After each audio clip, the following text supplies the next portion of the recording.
Welcome to my channel. నేను మీ అమ్మలు. అందరూ బాగున్నారా? నేను బాగున్నానండి. మీరు బాగున్నారని దేవుని కోరుకుంటున్నాను. ఈరోజు వీడియో ఏంటంటే స్వామివారికి, వెంకటేశ్వర స్వామివారికి మాల కడుతున్నానండి. తులసి దళాలతోని, మందార పూలతోని ఇలా అయితే కట్టుకొని స్వామివారికి మాల కట్టి వేస్తానండి.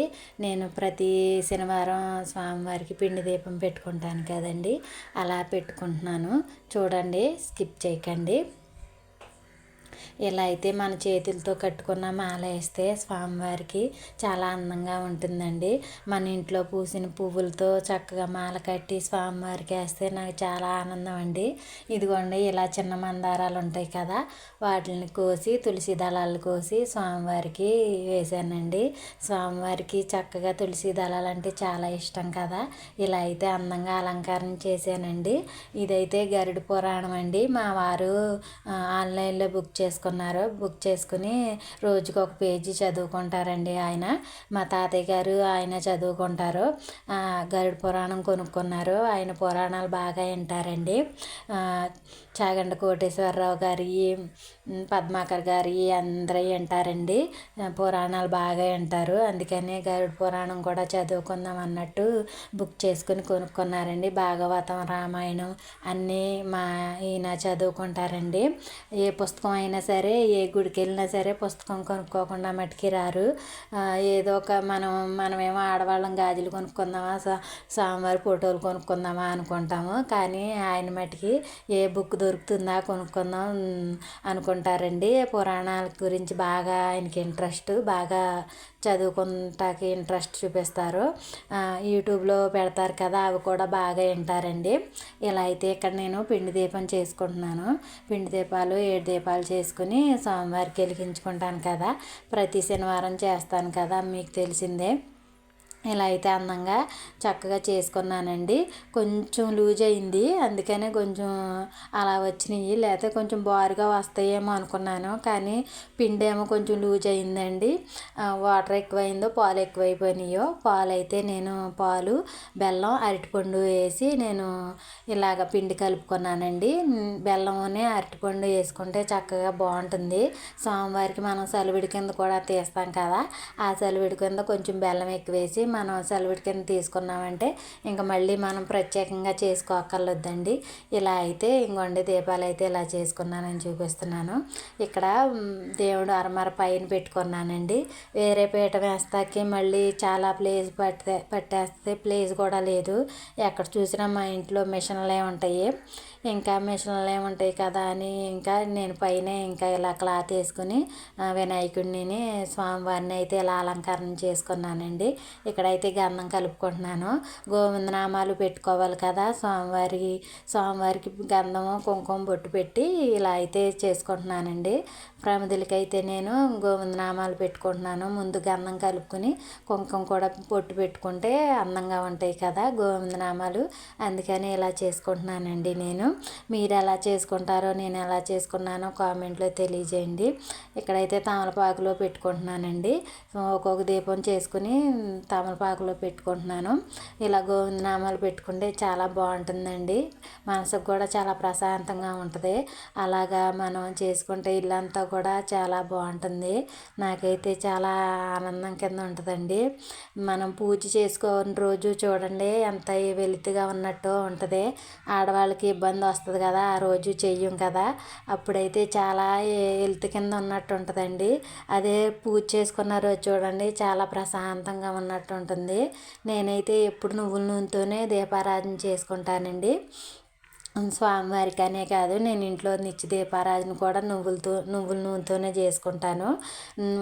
ఆవు నెయ్యితో కూడా చేసుకోవచ్చండి. ఎక్కువ అందరూ నువ్వుల నూనెతో చేయొచ్చు అంటారు కదా, అందుకనే నేను గానుగులో ఆడించిన నువ్వుల నూనెతో నేను దీపారాధన అయితే చేసుకుంటానండి.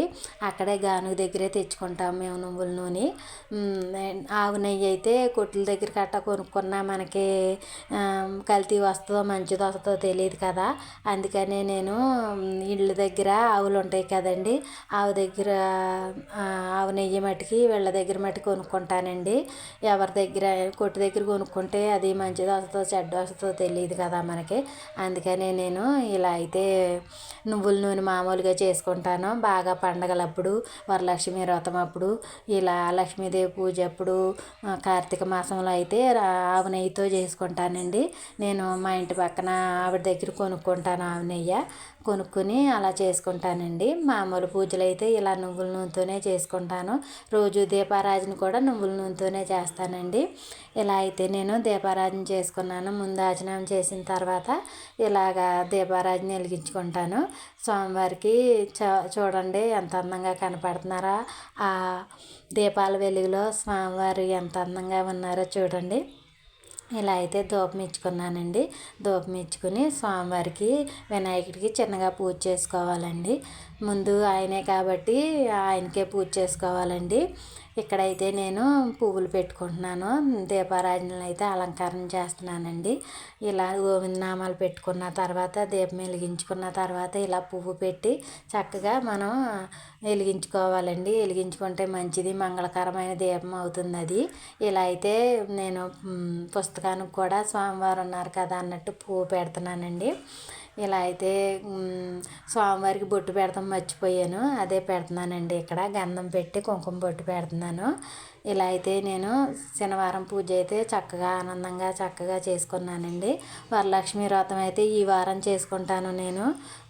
వరలక్ష్మి వ్రతం రోజు అయితే కుదరలేదండి. మా అమ్మాయి వాళ్ళ ఇంటి దగ్గర చేసుకున్నాను. అక్కడ ఉండాలి కాబట్టి, పిల్ల వెనకాల ఉండాలి కాబట్టి ఇంకా చేసుకోలేదు వరలక్ష్మి వ్రతం. నేను ఈ వారం చేసుకుంటానండి. వరలక్ష్మి వ్రతం రోజు అయితే చేసుకోలేదు. అక్కడ సరిపోయింది, మా అమ్మాయి దగ్గర ఉండటం సరిపోయింది. అక్కడ అన్నీ సర్దుకుంటాం వాళ్ళ ఇంటి దగ్గర అవన్నీ సరిపోయింది. అందుకని ఇంకా అక్కడ చేయలేదండి. అక్కడ చేసుకున్నాము, ఇక్కడ చేయలేదు, ఇంటి దగ్గర చేయలేదు. ఇంటి దగ్గర చేసుకోవాలి నేను, మళ్ళీ వారం చేసుకుందాం అన్నట్టు ఇక చేయలేదండి. ఇలా అయితే స్వామివారికి అక్షంతలతో పూజ చేసుకున్న తర్వాత గోవిందనామాలు చెప్పుకొని, గోవిందనామాలు అయిపోయిన తర్వాత ధూపం ఇచ్చుకుంటున్నానండి. సలివిడి వడపప్పు ఇలాగా ఫ్రూట్స్ ఉన్నాయండి, ఫ్రూట్స్ పెట్టాను. ఇలా గంధం అయితే చిలకరించిన తర్వాత స్వామివారికి నైవేద్యం చూపించాను. నైవేద్యం చూపించిన తర్వాత చక్కగా అయితే ఇలా చూసారా, దీపాల వెలుగులో స్వామివారు ఎంత అందంగా ఉన్నారో చూసారండి. ఇలా అయితే చామంతి పూలు ఉన్నాయి ఫ్రిడ్జ్లో, మర్చిపోయాను పెడతాం, అవి మళ్ళీ ఇప్పుడు తీసుకొచ్చి పెడుతున్నానండి. అంతే కదా, కంగారు వచ్చేస్తుంది. ఒక పని తర్వాత ఒక పని, ఒక పని తర్వాత ఒక పని గుర్తుండదండి. స్వామివారికి చేస్తాం కూడా నాకు గుర్తులేదు. అందుకని ఇంకోటి చేసిన తర్వాత ఒకటి చేసిన తర్వాత ఇంకోటి చేస్తున్నాను నేను. ఇలాగైతేనే కంగారు వచ్చేస్తుంది నాకు ఏదన్నా చెయ్యాలంటేనే. ఇలా అయితే చేసుకుని కొబ్బరికాయ అయితే కొట్టుకున్నానండి స్వామివారికి. కొబ్బరికాయ కొట్టుకుని స్వామివారికి దండం పెట్టుకుని కొబ్బరికాయ కొట్టుకొచ్చి ఇంకా నైవేద్యాలు అవి చూపించేసానండి. నైవేద్యం చూపించిన తర్వాత హారతి ఇచ్చుకున్నాను. నేనైతే ఎప్పుడు ఇలాగే చేసుకుంటాను, ఒకళ్ళని చూసి నేను చేయనండి. నాకు నచ్చినట్టు నేను చేసుకుంటాను. నా మనసుకి ఎలా తోస్తే అలాగే చేసుకుంటాను నేను పూజ. వాళ్ళు ఎలా చేశారు, వీళ్ళు ఎలా చేశారు అని కాదండి. నా మనసుకి నచ్చితేనే నేను ఏదైనా చేస్తాను. నాకు స్వామివారికి ఎలా చేయాలనిపిస్తే అలా చేసుకుంటానండి.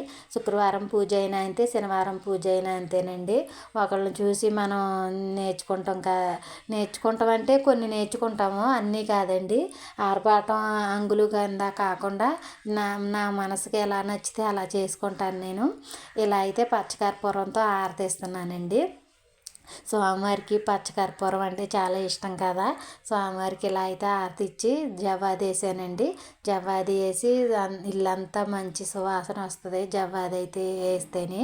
స్వామివారికి చాలా ఇష్టం కదా ఆయనకి, అందుకనే నేను జవ్వాది పచ్చకర్పూరంతో హారతి ఇచ్చి ఇలా అయితే హారతి కళ్ళకి అద్దుకున్న తర్వాత 3 ప్రదక్షిణాలు చేసిన తర్వాత అప్పుడు స్వామివారికి అక్షంతలు వేసుకుని, ఆ అక్షంతలు మనం తల మీద వేసుకోవాలండి. ఆయన దగ్గర పువ్వు కూడా తీసుకుని తలలో పెట్టుకోవాలి. తలలో పెట్టుకుని అప్పుడు ఇంకోసారి నమస్కారం చేసుకుని పూజ ముగించుకున్నానండి. ఇలా అయితే నేను శనివారం పూజ ఎలా చేసుకున్నాను, మీరు ఎలా చేసుకున్నారో కామెంట్లో తెలియజేయండి. శ్రావణ శనివారం పూజ అయితే ఇలా చేసుకున్నానండి. ఎలా ఉందో కామెంట్లో తెలియచేయండి. అంతేనండి. నా వీడియో నచ్చినట్టయితే లైక్ చేయండి, షేర్ చేయండి, సబ్స్క్రైబ్ చేసుకోండి. నమస్తే అండి. అందరూ బాగుండాలి, అందులో నేను ఉండాలి.